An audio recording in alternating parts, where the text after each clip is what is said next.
Le réseau du radio associatif et télévision de proximité à Tripocar et Action pour le développement intégral durable ADID ont organisé le jeudi 26 janvier 2023 une table ronde sur les innovations de la loi électorale et l'importance de l'enrôlement des électeurs. Ces assises qui ont bénéficié de l'appui de l'Internews et autres partenaires techniques et financiers ont connu un moment fort de débat radiodiffusé animé par Monsieur Emmanuel Kalonji. Nous avons cette table ronde qui va pratiquement revenir sur ce point.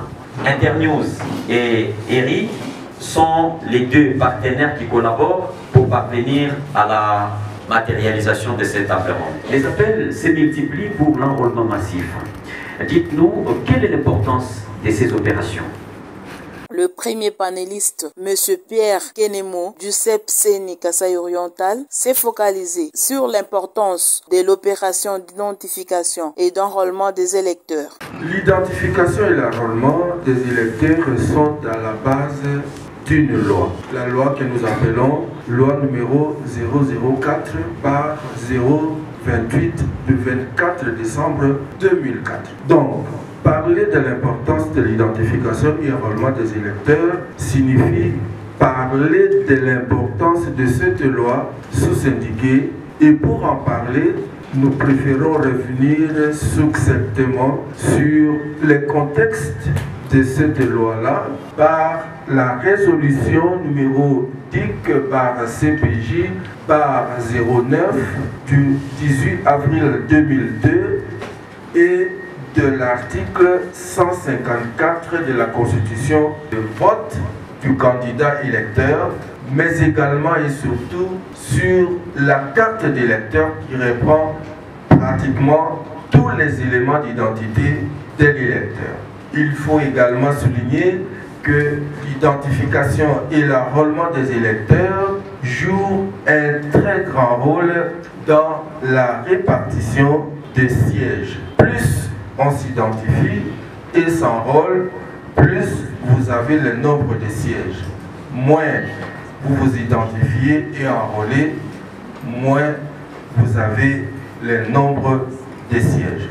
Madame Josiane Mouleka, secrétaire au Conseil provincial de la femme et experte en questions électorales, a quant à elle parlé sur comment les groupes marginalisés sont pris en compte dans ce processus et sur le plan légal et opérationnel. Dans tous les êtres humains, même les personnes vivant avec handicap, les aveugles, les sourds-muets, les personnes vivant avec albinisme, les femmes, les jeunes, ce sont tous les êtres humains naissent libres, égaux en droit et en dignité. Comme les élections sont parmi les droits de la première génération, les droits civils et politiques, c'est-à-dire ces personnes marginalisées ont les mêmes droits que tous les autres Congolais. Et que dit la loi?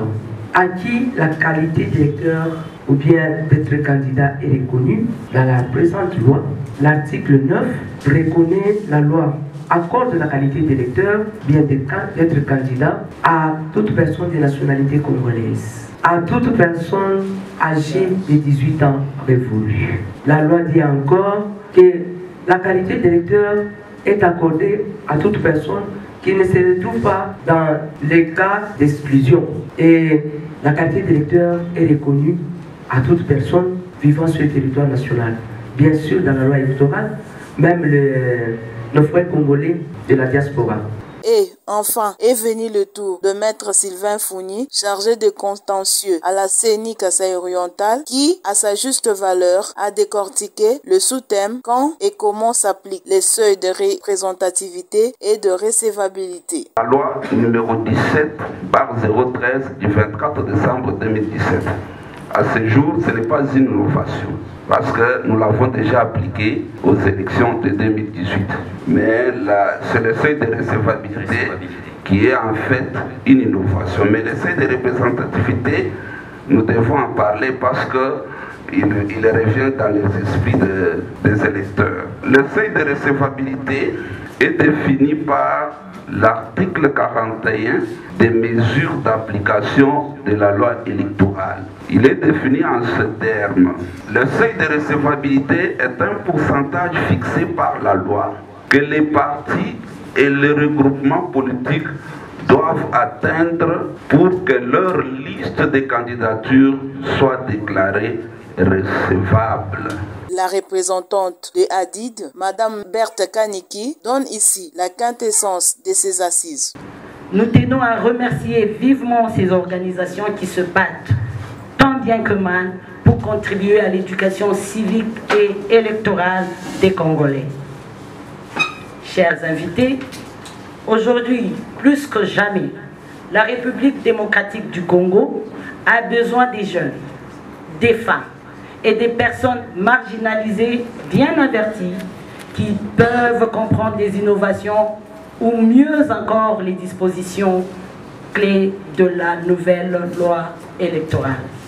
En particulier le seuil de la recevabilité et de la représentativité qui ne sont pas bien accueillis et bien assimilés par la majeure partie de la population congolaise et qui risquent d'engendrer des conflits pré- et post-électoraux.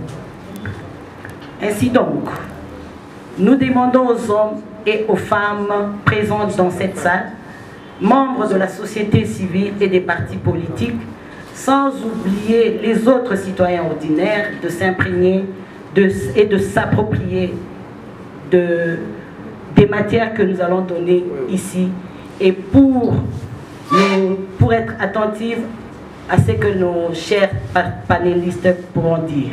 Les personnes concernées à une participation massive et active à tout le processus électoral qui vient de démarrer avec l'inscription et l'enrôlement des électeurs.